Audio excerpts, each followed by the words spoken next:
A very good morning to all my dear students. मैं आपकी अपनी मैम मीनू चौहान आपके लिए आज 10th क्लास का थर्ड चैप्टर इंग्लिश में द ब्लैक एरोप्लेन लेकर आई हूँ। कल हमने इसका फर्स्ट पार्ट किया था, द फर्स्ट फ्लाइट, और आज हम करेंगे द ब्लैक एरोप्लेन। इस द ब्लैक एरोप्लेन स्टोरी में हम ये पढ़ेंगे कि कैसे एक पायलट जो तूफान में फंस जाता है और उसे एक अननोन प्लेन, एक अननोन पायलट अचानक बीच में आकर हेल्प करता है और तूफान से बाहर निकालता है। तो इसमें स्टोरी में कहीं पर भी एंड में क्लियर नहीं है कि वो एक्चुअल में प्लेन उसको हेल्प करने आया था या नहीं, या वो उसकी इमेजिनेशन थी, या गॉड ने कोई दूत भेज दिया था उसको मदद करने के लिए, या ऐसा कुछ भी इस चैप्टर में क्लियर नहीं है। बट हम इस चैप्टर को थॉरली पढ़ेंगे and I would like to thank you all very much कि आप लोगों ने मेरे चैनल को सब्सक्राइब कर रहे हैं और आप मुझे बहुत सारा प्यार दे रहे हैं। आपको शायद मेरा पढ़ाया हुआ समझ आ रहा है एंड थैंक्स वंस अगेन। और आज भी आप मेरे चैनल को लाइक, शेयर और सब्सक्राइब करना ना भूलिएगा। तो हम आज कंटिन्यू करते हैं अपना नेक्स्ट चैप्टर थर्ड का second part, the black aeroplane. So stay connected with me. Okay, now the story is the moon was coming up in the east behind me and the stars were shining in the clear sky above मी। यहाँ पर बात की जा रही है शाम की या रात के टाइम की, जहां पर आसमान में सूरज नहीं चांद चमक रहा है और बहुत सारे तारे उसके पीछे आसमान में चमकते हुए नजर आ रहे हैं, क्योंकि ये प्लेन चलाता हुआ एक पायलट है जो अपनी स्टोरी डिस्क्राइब कर रहा है। There was not a cloud in the sky, I was happy to be alone high up above the sleeping countryside. I was flying my old Dakota aeroplane over France back to England and I was dreaming of my holiday and looking forward of being with my family. I looked at my watch 1:30 in the morning. यानी कि ये सुबह का 1:30 बजे, यानी कि जैसे हम 12 बजे के बाद का टाइम लेते हैं तो वो AM स्टार्ट होता है, तो ये मिडनाइट में आफ्टर 12 के बाद 1:30 AM की बात है। इसलिए चांद और सितारों की बात की जा रही है आसमान में और बहुत सन्नाटा है, क्योंकि लोग 1:30 बजे सुबह अपने घरों में सोए होते हैं और ये पायलट अपनी फैमिली से मिलने जा रहा है और ये ट्रेवल कर रहा है अपने डेकोटा प्लेन में and he was flying old Dakota aeroplane over France back to England, और ये इंग्लैंड वापस जा रहा है। I should call Paris control soon, I thought as I looked down past the noise of the aeroplane. ये Paris control room में अपना report करना चाहता है जल्दी से जल्दी। And I saw the lights of big city in front of me, और इसे दूर से ही शहर की लाइट्स नजर आने लग गई, तो ये समझ जाता है कि ये शहर पहुंचने वाला है। I switched on the radio and said, Paris Control Dakota DS088 here. Can you hear me? I am on my way to England. Over. अब जैसे पायलट्स बात करते हैं तो वो अपनी बात को बहुत कोडिंग में, जो उनका प्लेन का कोड होता है वो कोड बताते हुए बात करते हैं और अपना मैसेज पूरा करने के बाद ओवर एंड आउट जरूर बोलते हैं। तो इसने भी अपना मैसेज दिया। मैसेज देने के लिए इसने अपना रेडियो ऑन किया और कहा कि पेरिस कंट्रोल डेकोटा DS088, ये उस प्लेन का कोड था, प्लेन का नाम था। एंड उसने बोला कि I am on my way to England, कि मैं अपने रास्ते इंग्लैंड जा रहा हूं। ओवर। उसने अपना मैसेज छोड़ दिया। The voice from the radio answered me immediately, DS088 I can hear you, you ought to turn 12 degree west now. उसे रिप्लाई आया कि हमने आपको सुन लिया है, आपने 12 डिग्री वेस्ट में मूव करना है। I check the map and compass switched over to my second and last fuel tank and turn the Dakota 12 degree west towards. और उसने मैसेज को सुना, अच्छे से उसे क्लियर हुआ। उसने अपने कंपास को चेक किया, फ्यूल टाइम को चेक किया और 12 डिग्री वेस्ट साइड में उसने मूव करने का डिसाइड किया। Now I will be in time for breakfast I thought. तो इस पायलट ने सोचा कि मैं अपनी फैमिली के पास टाइम पर पहुंच जाऊंगा और ब्रेकफास्ट में उन सबके साथ करूंगा। Now suddenly A good big English breakfast. Everything was going well. It was an easy flight. सब कुछ बहुत अच्छा चल रहा था। उसे लग रहा था कि जैसे इंग्लिश पीपल बहुत अच्छे से रॉयल ब्रेकफास्ट करते हैं अपनी फैमिली के साथ, मैं भी वही करने जा रहा हूँ और सब कुछ बहुत अच्छा चल रहा था। फ्लाइट बहुत स्मूथ थी। There were no hurdles at all and problems at all. Suddenly Paris was about 150 kilometre behind me when I saw the clouds.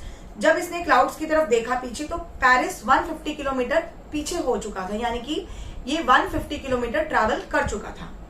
Storm clouds, I saw the clouds, they were huge and they looked like black mountain standing in front of me across the sky. Suddenly weather एकदम change हुआ। आसमान पर बहुत ऊंचे ऊंचे काले बादल, घने बादल मंडराने लगे। रात का टाइम था, काले बादलों में और अंधेरा नजर आया उसको और उसे लगा कि अभी इतना डेंस डार्क एटमॉस्फेयर में प्लेन कैसे उड़ाएगा।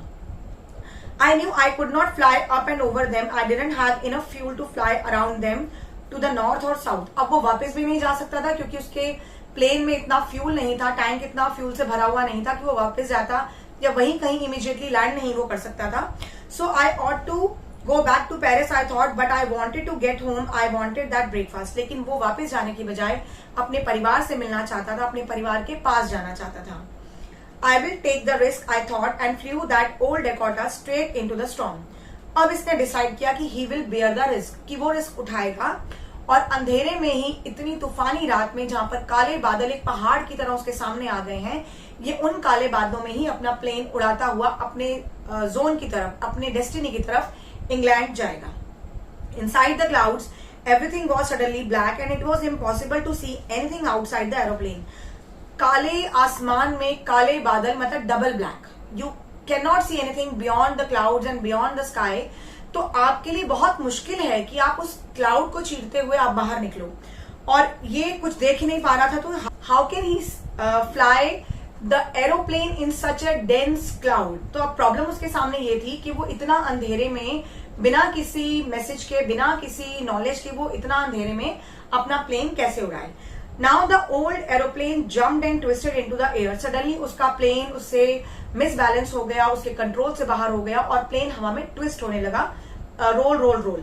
And I looked at the compass. I couldn't believe my eyes. The compass was turning round and round and round. And it was totally dead. Suddenly compass में changes हुए, वो round round move करने लगा और compass suddenly dead हो गया. It would not work. वो काम नहीं कर रहा था. And the other instruments were suddenly dead too. And I tried the radio. सभी इंस्ट्रूमेंट डेड हो गए. उसने रेडियो को ट्राई किया, वो भी काम नहीं कर रहा था. मतलब अचानक सब कुछ इतना सडनली हुआ कि उसे समझ ही नहीं आया कि ये हो क्या रहा है. Paris control, can you hear me. अब देखो रेडियो काम नहीं कर रहा, तो वो जो मैसेज सेंड कर रहा है पेरिस कंट्रोल में, वो मैसेज जा ही नहीं रहा. दैट मीन्स उसके हेल्प पहुंचने से पहले ही रेडियो डैमेज हो चुका था. जो रोलर ट्विस्टर था वो उसका प्लेन जंप हो रहा था बार बार हवा में, और उसे कुछ समझ में नहीं आया और उसे लगा कि वो अपने घर पहुंचने से पहले ही उस तूफान में मर जाएगा. I had no radio, no compass. I could not see where I was lost in the storm. Then in the black clouds quite near me I saw another aeroplane. It had no lights on its wings but I could see it flying next to me through the storm. अब suddenly इसे इतने तूफान में एक aeroplane दिखा दूर से आता हुआ. उसके विंग्स में कहीं कोई लाइट नहीं थी बट आगे थी, जो इसने देखी, और ये समझ गया कि कोई प्लेन ऑलरेडी वहां पर फ्लाई कर रहा है. He was very glad to see the another person. He lifted on the hand and wave. तभी उस प्लेन में से दूसरे पायलट ने अपना हाथ हिलाकर इसे इशारा किया कि तुम मुझे फॉलो करो. अब इसे लगा कि शायद इसकी कोई रिक्वेस्ट वहां पहुंच गई है और इसे हेल्प करने के लिए कोई प्लेन और पायलट वहां आया है. बट ये भूल गया था कि इसके मैसेज भेजने से पहले ही रेडियो बंद हो चुका था. Now follow me, he was saying, and follow me. He knows that I am lost. I thought he is trying to help me. वो उसे बोल रहा था कि follow me, और वो समझ गया था कि इस पायलट ने अपना रास्ता संतुलन खो दिया है. He turned his aeroplane slowly to the north in front of my Dakota plane so that it would be easier for me to follow him. उसने अपना प्लेन मेरे प्लेन के जस्ट आगे लगा दिया ताकि मैं उसको आसानी से फॉलो कर सकूं और उसकी नजरों से वो आगे वाला प्लेन गायब ना हो जाए. After half an hour, the strange black aeroplane was still there in front of me in the clouds. आधे घंटे के बाद भी वो ब्लैक एरोप्लेन उस समय उसके सामने था, उसको मदद करने के लिए, ताकि ये पीछे वाला प्लेन सही सलामत अपनी डेस्टिनी पर पहुंच जाए. Now there was only enough fuel in the old Dakota last time to fly over 5 to 10 minutes more. I was starting to feel frightened again. अब सेकेंड प्रॉब्लम उसके सामने ये आई कि उसके प्लेन का जो टैंक था उसमें फ्यूल सिर्फ 5 से 10 मिनट तक का रह गया था, और अगर वो टाइम पर नहीं पहुंचता तो फ्यूल बिल्कुल खत्म हो जाता और उसका प्लेन गिर सकता था हाइट से और वो मर सकता था. तो ये एक सेकेंड प्रॉब्लम उसने फेस करनी स्टार्ट की. Now suddenly I came out of the clouds and saw 2 long straight lines of light in front of me. It was a runway. तभी उसने देखा कि बहुत सारी रोशनी उसके सामने आ गई है. 2 लाइट्स जा रही हैं, एक इधर से एक इधर से, जहां पर पूरी रोशनी है. जब भी अंधेरे में कोई प्लेन रन ऑफ पर आने वाला होता है तो सारी लाइट्स ऑन कर दी जाती हैं. तो ये बिल्कुल रन ऑफ के पास पहुंच चुका था, रनवे के पास पहुंच चुका था, और अब इसे अपना प्लेन सेफली लैंड करना था. The black aeroplane was gone and I could not see it anywhere. तभी सडनली ब्लैक एरोप्लेन चला गया, उसकी आंखों से इनविजिबल हो गया। I turn to look for my friend in the black aeroplane. अब ये पायलट ब्लैक एरोप्लेन के पायलट को थैंक यू करना चाहता था, क्योंकि अगर वो ना होता तो इसकी जान नहीं बचाई जा सकती थी। Now the another aeroplane up there in the storm. तभी ये वहां से उतरा और इसने उतरकर कंट्रोल रूम में जो एक लेडी बैठी हुई थी इंस्ट्रक्शंस के लिए, इसने उससे जाके पूछा कि I was and there was a pilot with me too, I wanted to say thank you to him. She looked at me very strangely. तो इसने कहा कि मैं उन्हें थैंक यू करना चाहता हूँ जिनकी मदद से मैं बचा हूं। तो उस लेडी ने इसको बहुत हैरानी से देखा और उसने कहा कि वहां तो कोई प्लेन और कोई पायलट था ही नहीं, आप किसको थैंक यू करना चाहते हो? There was no plane and no pilot. No another plane was flying tonight with me. तो उसने कहा नहीं, वहां एक प्लेन और एक पायलट था जिसने मुझे मदद की और जिसकी वजह से मैं तूफान से बच पाया। So who help me to arrive there safely. लेकिन उस लेडी ने कहा वहां कोई था ही नहीं। अब ये पायलट सोच रहा था कि कौन था, कहां से आया था, पायलट कौन था, प्लेन कहां से आया था। नाउ विदाउट अ कंपास और अ रेडियो और without any more fuel in my tanks, who was the pilot on the strange black aeroplane flying in the storm without lights. तो इसे स्टोरी के एंड तक समझ में नहीं आया कि वो ब्लैक एरोप्लेन कहां से आया, वो पायलट कौन था, उसने क्यों इसकी मदद की, और कोई था भी या इसका धोखा था।